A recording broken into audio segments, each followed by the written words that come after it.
ರಾಜ್ಯದಲ್ಲಿ ಈ ಬಾರಿ ಮುಂಗಾರು ಮಳೆಯ ಅಬ್ಬರ ಜೋರಾಗಿದೆ. ಉತ್ತಮ ಮಳೆಯಿಂದ ನದಿಗಳು ಉಕ್ಕಿ ಹರಿತಾ ಇದೆ. ನಾರಾಯಣಪುರ ಜಲಾಶಯದಿಂದ ಕೃಷ್ಣಾ ನದಿಗೆ ನೀರನ್ನು ರಿಲೀಸ್ ಮಾಡಲಾಗಿದೆ.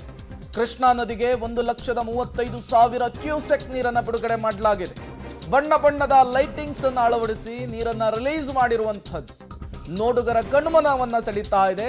ನಾರಾಯಣಪುರ ಜಲಾಶಯ ನೀರು ರಿಲೀಸ್ ಮಾಡುವ ಮನಮೋಹಕ ದೃಶ್ಯ ಮೊಬೈಲ್ನಲ್ಲಿ ಸೆರೆ ಸಿಕ್ಕಿರುವಂಥದ್ದು ನೀವು ಕೂಡ ವಿಜುವಲ್ಸ್ ಅನ್ನು ಗಮನಿಸ್ತಾ ಇದ್ದೀರಿ. ಇದು ನಾರಾಯಣಪುರ ಜಲಾಶಯದಿಂದ ನೀರನ್ನು ಹೊರಗಡೆ ಬಿಡ್ತಾ ಇರುವಂತಹ ದೃಶ್ಯ. ಇದಕ್ಕೆ ಲೈಟಿಂಗ್ಸ್ ಅನ್ನು ಅಳವಡಿಸಲಾಗಿದೆ.